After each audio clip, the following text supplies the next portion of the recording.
quale messaggio il patriarca può lasciare in un incontro così bello senza fare invasione di campo? Usiamo il linguaggio del calcio, può dare un assist, può dare come i grandi giocatori che sanno fare.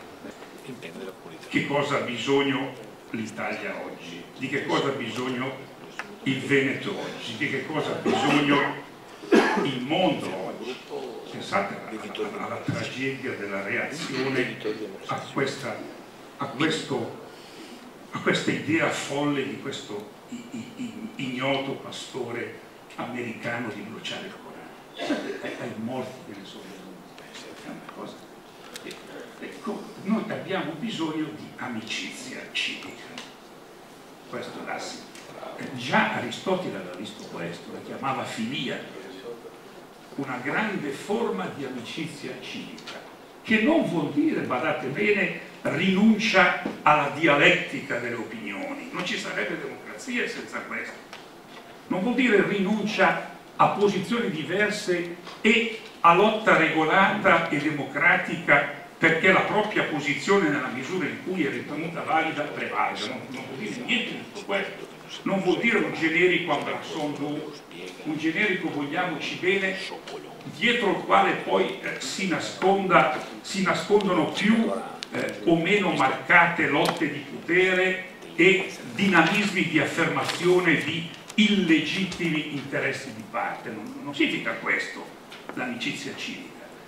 Significa semplicemente ricordare che, come il Presidente Zaia ha detto alla fine, che il senso profondo della democrazia è l'interpretazione della volontà del sovrano, che in democrazia è poco.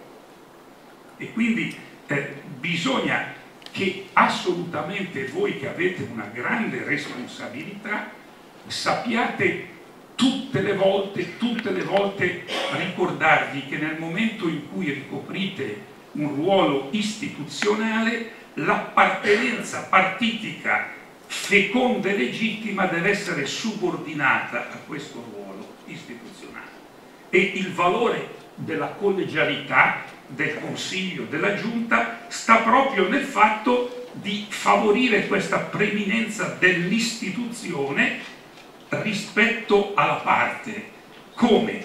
Ovviamente cercando di armonizzare, perché la parte tenta sempre un progetto sul tutto, cercando di armonizzare in profondità il progetto di parte con il bene di tutti.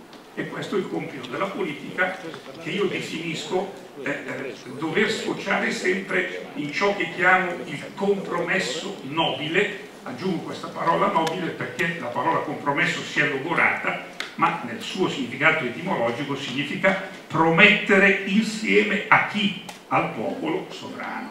Quindi questo è il punto che sommessamente mi permetto di dire dovrà essere il criterio regolativo dello statuto su cui state, vedo dalla stampa, dibattendo, e spero lo facciate appunto secondo la logica di questa amicizia civica, e lo facciate nella tensione a realizzare realmente questa filia, questa capacità di aiutare, come vi tocca, la nostra ricchissima società civile a camminare in questo tempo di forte transizione.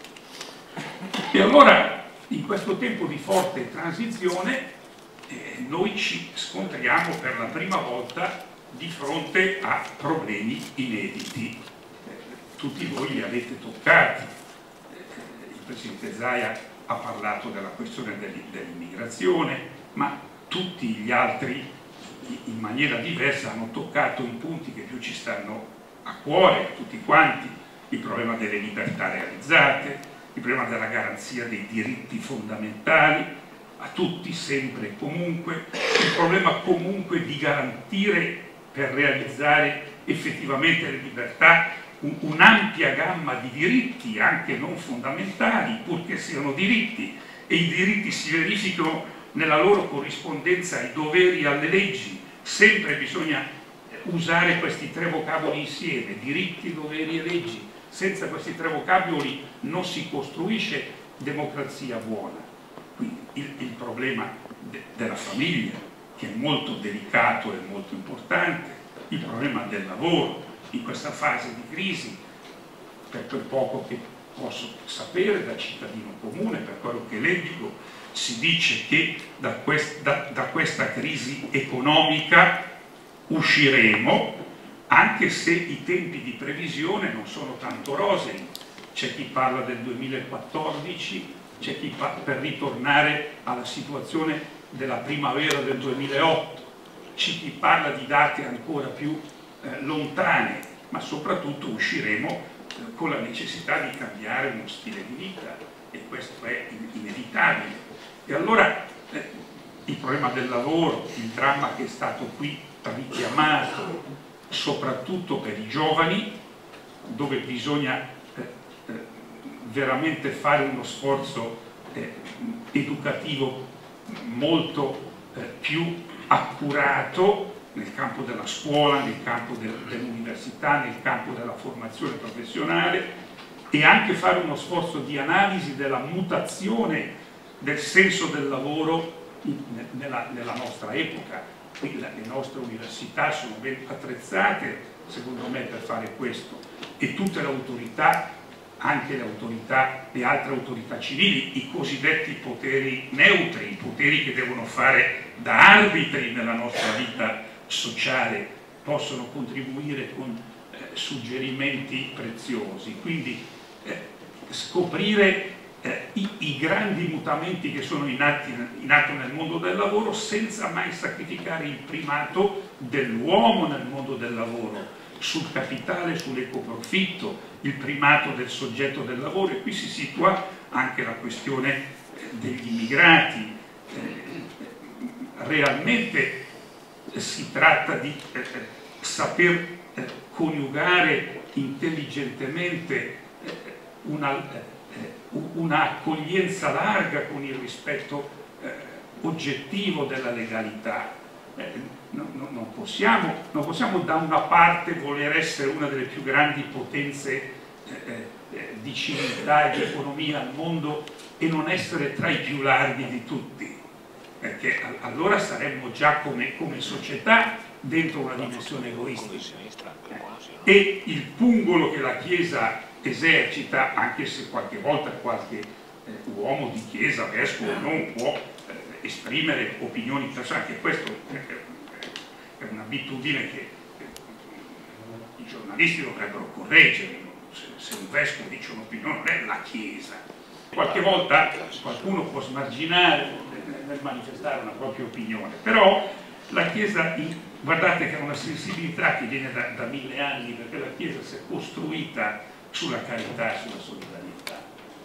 Quindi vi chiedo umilmente di essere sempre attenti quando questi rilievi vengono fatti. Quindi larghezza, accoglienza che si deve ad una società come la nostra. Tra l'altro noi cosa faremmo in Europa se non sappiamo noi interpretare i popoli del MENA, cioè del Medio Oriente e del Nord Africa, che ormai si sono alleati e che nel 2025 saranno 600 milioni di persone. Che ruolo vogliamo avere in Europa noi, se non il ruolo di leadership di questo mondo? Forse potremmo trovare lì la nostra collocazione, piuttosto che inseguire costantemente la potenza tedesca piuttosto che quella francese. Forse potremmo trovare una nostra fisionomia. Quindi larghezza nella legalità, questo sì. Da questo punto di vista tocca a voi trovare gli strumenti più adeguati, tocca a voi, attraverso un confronto serrato che non venga meno in nessun modo al rispetto a quella dignità della persona di cui avete parlato.